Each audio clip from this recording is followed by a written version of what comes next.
안녕하십니까. 땡목 박승복 TV를 시청하고 계시는 시청자 여러분, 그리고 앞으로 이 땡목 박승복 TV를 함께 시청해 주실 시청자 여러분, 오늘은 두 번째 이야기를 해보려고 합니다. 오늘 두 번째 이야기는 여러분이 너무도 잘 아시는 오병이어, 그 진실은 무엇인가, 뭐 이런 얘기를 좀 한번 해볼 건데, 지난주에 제가 땡목 박승복 TV가 앞으로 어떤 것을 함께 해나갈 것인지에 대한 그런 말씀을 좀 잠깐 드렸었는데, 일단, 기존의 개신교 교회에서 진행되고 실행되는 그런 성서 해석에 대한 이야기, 그리고 그 해석을 지금 제 나름대로, 저의 방식으로, 저의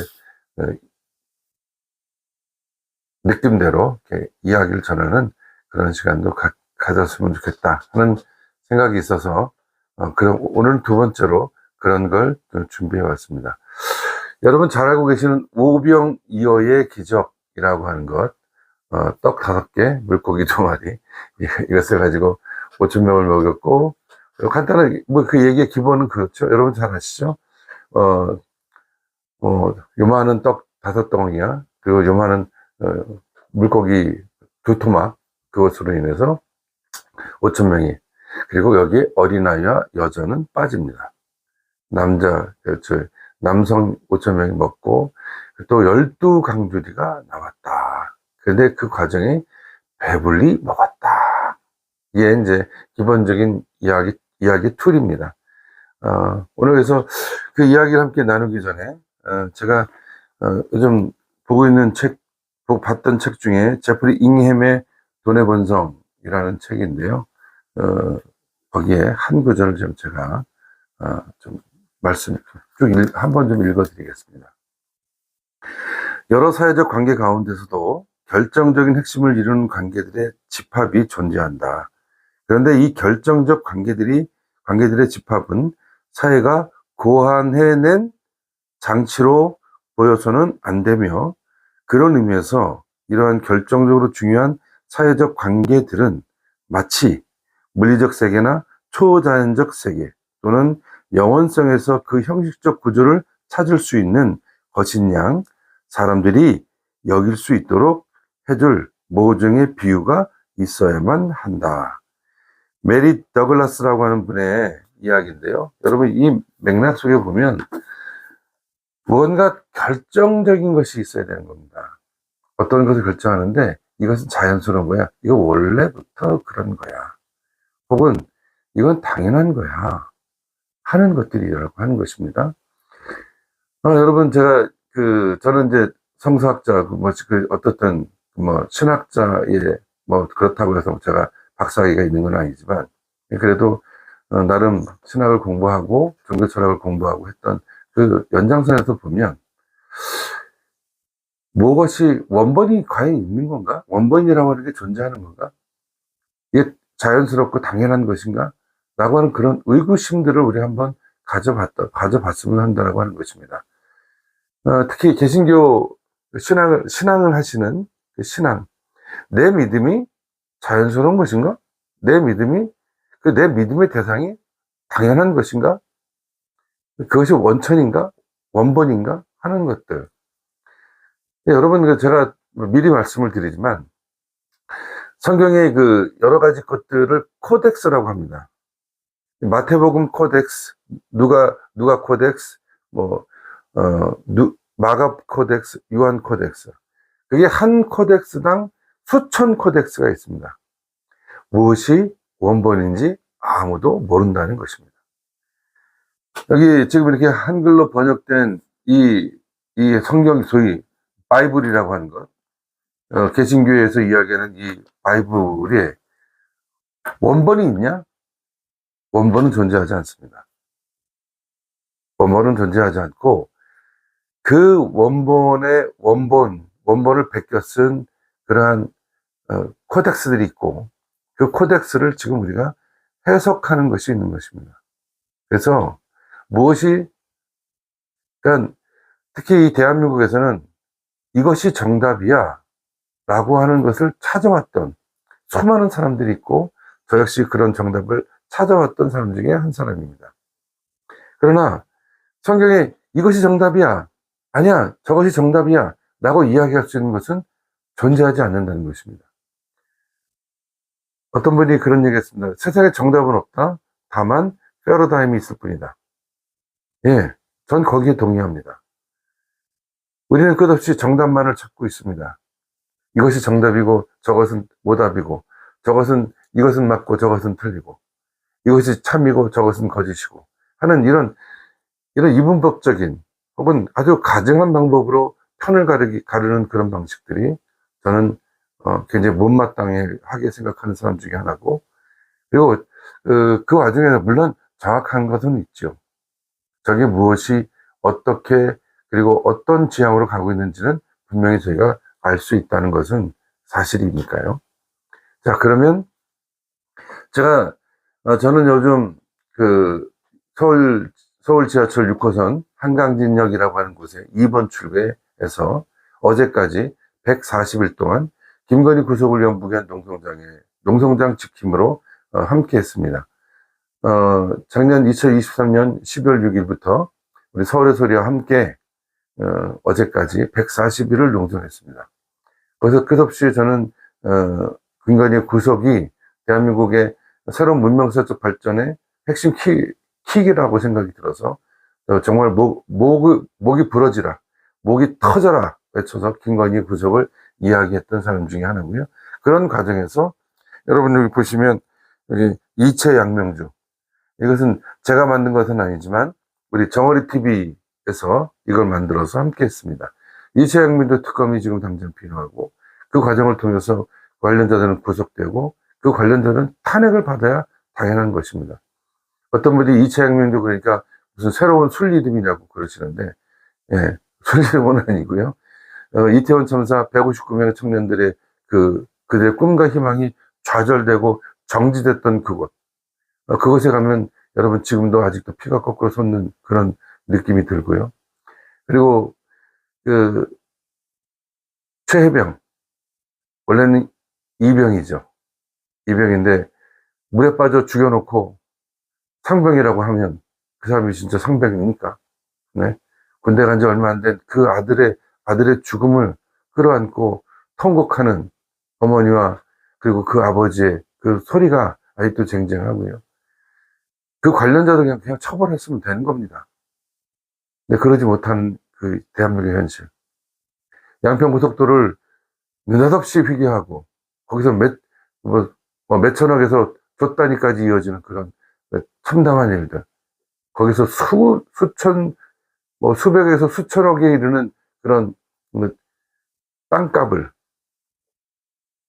참혹하게 받아 먹으려고 하는 그런 집단적 탐욕들, 명품 뇌물을 받아 처먹으면서도 뻔뻔스럽게 그것이 공정과 상식이라고 외쳐대는, 그리고 뒤에서 국정농단을 하는 것들이 명증하게 언더커버 취재를 통해서 드러났음에도 불구하고 검찰 놈들은 뭐합니까?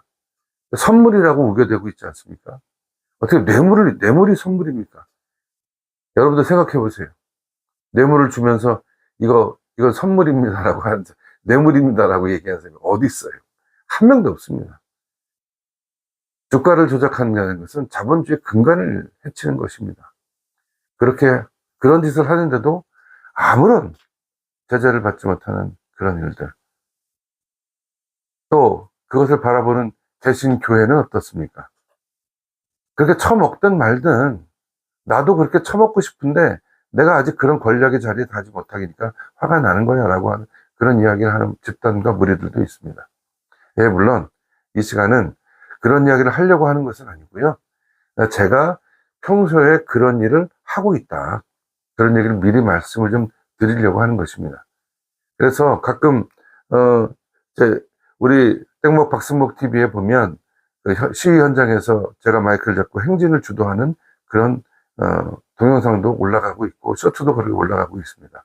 뭐 건이야 오빠 왔다 뭐 이런 얘기, 그리고 건이야 깜빵 가자 뭐 이런 얘기로 쇼츠가 올라갔습니다. 그런 것도 보시면서 땡목 박승복 TV를 진행하고 있는 이 박승복이라는 사람이 목사이기도 하고 그리고 현장에서 힘껏 싸우는 투쟁가이기도 하다라고 하는 것을 보여주기 위한 것을 잠깐 좀 서두에 말씀을 드렸던 것이고요.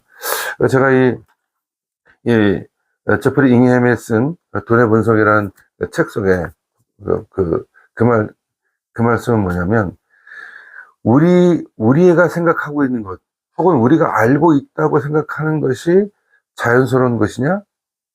아니면 인위적인 것이고 관습적인 것이냐? 즉, 사람 손에 의해서 터치되고 만들어지고, 그 다음에 그런 것들이 뭉쳐져서 된 것이냐? 기존의 사고의 틀, 생각의 틀을 약간 좀 삐딱하게 보자라고 하는 것입니다. 제 방에 있는 그 책들의 대부분이 약간 삐딱하게 보자. 삶 자체를 좀 삐딱하게, 시선 자체를 좀 삐딱하게 좀 이렇게 삐딱하게 보면서, 이것이 당연하거나, 이것이 원천이다, 원본이다 라고 하는 것이 얼마나 쓸데없는 짓인가라고 하는 것을 이야기하는 것입니다. 지난 시간에 제가 첫 번째 이야기를 했는데 어떤 분이 전화를 주셨어요. 교회를 갔더니 오병이어 기적을 얘기하면서 돈 얘기하더라. 그죠? 여러분, 그렇지 않은 목사님들 계시지만 대부분의 목사라는 사람들은 기승전 돈, 그잖아요? 여기 지금 보면 이 책 제목이 돈의 본성입니다. 기승전 돈. 뭘 하든 간에 끝에 가서는 돈입니다. 여기 오병이어의 기적이라고 하는 이 텍스트 본문은 저희 4대 복음서라고 하는 마태, 마가, 누가, 요한, 이 모두에 다 실려 있습니다. 그런 것이, 제가 알기로는 몇 개 안 되는데, 특별히 이 오병이어의 기적은 다 실려 있어요. 재미나죠? 왜 4대 복음, 4개의 복음서는 다 똑같은 이 기사를 한꺼번에 다 실었을까? 왜 다 실었을까? 그것도 그 편집하는 방식도 좀 약간씩 다릅니다. 약간씩. 앞에 뭐를 편집하고, 이거 오병이어의 기적을 넣고, 그 다음에 또 무리를 걷는 기적을 이야기합니다. 물론 앞에는 병자를 고치는 이런 이야기, 그 연장선에서 이 오병이어의 기적이라고 하는 요 텍스트가 들어가 있는 거죠. 이 텍스트를 집어넣었던 여러 가지 의미는 오늘 여러분들도 한번 생각해 보셨으면 좋겠지만, 요 오병이어라고 하는 이 기적적인 이야기를 우리가 한번 들으면서 과연 이것이 돈의 문제인가, 아니면 삶과 나눔과 연대의 문제인가? 그렇죠. 여기 어린아이가 등장합니다. 요한복음에 등장해요. 여기 보면 뭐라고 그러냐면, 그 마태복음은 우리에게 있는 것은 떡 5개와 물고기 2마리입니다. 라고 하는 이야기가 되어 있고요. 근데 여기 보니까 마가복음에는 200데나리온의 떡을 사다 먹으리까 라고 이야기하면서, 떡 5개와 물고기 2마리가 있다고 한다 하는 이야기. 약간씩 그 단어나 그 형상, 그 주변의 역할들이 좀 조금씩 다릅니다. 누가복음은요, 똑같이 마치고 있습니다. 그러니 우리에게 떡 5개와 물거리 2마리밖에 없으니 어쩌고 저쩌고 얘기합니다. 근데 요한복음에는 뭐라고 그러냐면, 한 아이가 있어 보리떡 5개와 물고기 2마리를 가지고 있습니다. 라고 약간씩 다르는데, 우리의 뇌리에 있는 건 우리에게 있는 것 중에가 아니라 한 아이가 갖고 있는, 여기에 키포인트를 맞춰서 이 본문을 해석하는 사람들이 많이 있습니다. 여기 한 아이라는 말은 어린아이라는 말도 있지만 뭔가 좀 어리숙하다는 말도 있는 거예요. 그래서 우리가 어리숙한 사람이 자기가 가지고 있는 모든 것, 떡 5개와 물고기 2마리인데, 물고기가 2마리 그러면 여러분 이렇게 큰 물고기 이렇게 머리부터 꼬리까지 있는 것이 아니라, 그냥 텍스트를 보면 토막이 있네요. 2토막. 물고기 2토막, 고기, 우리가 이제 2토막을 자른 거죠. 그게 꽁지에 있는 건지 아니면 대가리에 있는 건지는 모르겠으나 어떻든 2토막. 그리고 여기 떡 5개라고 하는 것도, 우리 할아버지들이 할아버지 이 본문을 번역하면서 그걸 떡 5개로 하자. 그래서 떡 5개가 되는 건데, 실제로 이것을 보면 그 당시 그들이 갖고 다니던 누룩 없는 빵 같은 거예요. 요만한 빵, 조금. 근데 이 5개와 이 물고기 2마리는 당시 노동자들이 어디를 가거나 아니면 집을 나설 때 가지고 가는, 도시락과도 같은 겁니다.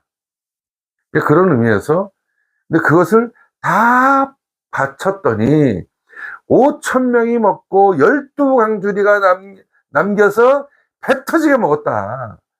그래서 여러분이 11조를 많이 하고 감사헌금 많이 하고 절기 헌금 그냥 계속 뭐 이런 헌금 저런 헌금 왕창 하면 5,000명이 먹을 수 있는 그런 어마어마한 재화가 된다. 돈이 된다는 말씀입니다. 그러니까 어떻게 하라고? 열심히 헌금하라고. 근데 열심히 헌금하는 정도가 어떻게 되는 거냐고? 다 하라고. 그러면 여러분, 그렇게 이야기하는 목사들이 있으면, 그러면 손을 번쩍 들고, 목사님도 다 내보세요. 목사님 것도 다 내놓으세요. 그러면 나도 다 내놓겠습니다. 라고 얘기하면, 제가 장담하건대, 그 이야기하는 목사들 중에 한 놈도 다 내놓지 못할 겁니다. 왜? 가진 게 어마어마할 거니까. 각설하고, 근데, 그러면 신약에서 왜 이 오병이어의 기적이 이렇게 다 동시적으로 병행 본문으로 선택됐을까 하는 생각을 좀 해보자는 겁니다. 어떤 누군가가 갖고 있었던, 그래서 여기서 우리라고 하는 것들, 우리 가운데 있는 것들, 그런 것들을 함께 모두어서 그걸 정말 나누었다라고 하는 것을 초점을 맞출 것이냐, 아니면 그 어린아이가 갖고 있는 모든 것들을 내어놓게 할 것인가. 살짝 다릅니다. 어린아이가 갖고 있는 것을 모두 내어놓게 한다라고 하는 것은 마치 또 지금 기승전 돈으로 설교를 하는 목사들한테는 참으로 좋은 거죠. 교인들한테 교회 나 출석하는 일요일 날 나와서 예배를 하고 있는 그 교인들한테 너희들의 것들을 다 내놔. 그러면 하느님께서 차고 넘치는 축복을 줄 거야 라고 그렇게 해석하는 겁니다. 아니, 그렇게 프레임을 짜서 그런 완악한 프레임 안에 여러분을 다 집어 넣는 거예요. 그래서 돈을 다 내놓으란 말이야, 이 사람들아. 그러면 어마어마한 너희들이 상상할 수 없는 그런 축복을 받게 되는 거야 라고 프레임을 짜서 여러분에게 요청하는 겁니다. 근데 이것이 마치 또 당연한 것처럼, 이것이 그래 하는 것처럼 그렇게 설교하는 거예요. 그러면서 텍스트에, 성경에 그렇게 쓰여 있지 않냐. 그래서 그런 놀라운 기적이 만들어지지 않았냐. 그런 기적이 현실화되지 않았냐. 라고 이야기를 하는 거죠. 여기서 우리가 한번 삐딱하게 생각해 보자고 하는 것입니다. 5,000명을 먹인 이유가 뭘까요? 여기 대충 보면 굶주렸다. 심지어는 오랫동안 함께 했다. 이런 뜻이 있습니다. 그 기사들을 보면. 근데 이것이 과연 팩트일까? 이게 역사적 사실일까? 에 대한 의구심을 한번 해보자는 것입니다. 여러분, 성지순례를 가보신 분도 계시고, 이스라엘 가보신 분도 계시고, 성지라는 말도 좀 웃기긴 한데, 어쨌든, 이스라엘 가봐서 갈릴리를 가보신 분도 계시고, 안 가보신 분도 계시지만, 갈릴리 바다에서 보면, 5,000명이 모일 수 있는 그런 공간이 있습니다. 어떤 사람은, 산에도 있고, 구름 있고, 그 다음 평지처럼 보이는 곳도 있지만, 5,000명이 모여서 함께 할 수 있는 공간이 분명히 있습니다. 그리고 그 당시 무슨 요즘처럼 스피커가 있었겠습니까? 뭐가 있었겠습니까? 네? 그쵸? 그래서 이 관점을 어떻게 볼 것인가? 이걸 팩트로 볼 것이냐? 아니면, 그러한 자기 공동체에서 그 공동체 나름의, 마태 공동체, 마가 공동체, 누가 공동체, 요한 공동체 안에서 그 공동체적 삶을 살아가는 기본적인 툴, 도구로서의 기적의 이야기냐 하는 관점에 시선을 돌려보자라고 하는 것입니다. 보다 구체적으로 요한 공동체, 마가 공동체의 그 서로 지향과 방향이 살짝 다릅니다. 특히 요한 공동체는 마태나 마가, 누가, 요한 그 공동체와 그 결이 살짝 달라요. 왜? 이 사람들은 이들보다 훨씬 적어도 뭐 50년 이상, 미니멈 50년 이상은 다른 세대의 사람들이에요. 여러분, 우리 세대 차이, 그 쌍둥이도 그 뭐 1분, 2분만 해도 세대 차이가 난다 그러는데 50년이면 어마어마한 차이입니다. 그런 차이가 있는 사람들 때문에 그 방향성이 다 달라. 다른데도 불구하고 이 오병이어의 기적을 채택했다라고 하는 것입니다. 요한 공동체가. 제가 왜 자꾸만 마태 공동체, 뭐 마가 공동체, 누가 공동체, 요거는 다음 기회에 기회가 되면 그 말씀을 좀 드리겠어요. 그러나 지금 오늘은 오병이어의 기적이 팩트냐? 여기 오늘 제목을 뭐라고 했냐면 사실일까? 물음표, 느낌표. 보이십니까? 사실일 수도 있고 사실이 아닐 수도 있어요.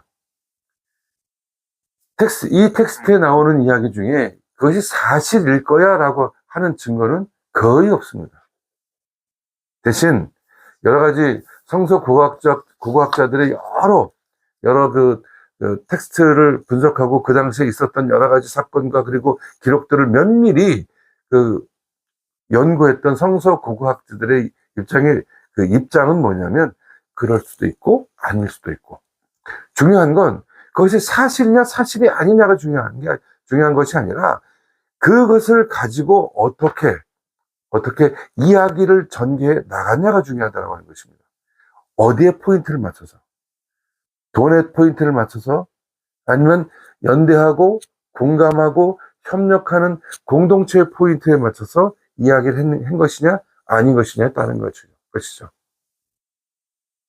저는 그래서 지금 현대 한국 개신교회가 특별히 텍스트를 선정하고 그리고 그걸 설명해내고 해석해내는 관점에서 제가 말씀을 드린 건 기존 교회입니다.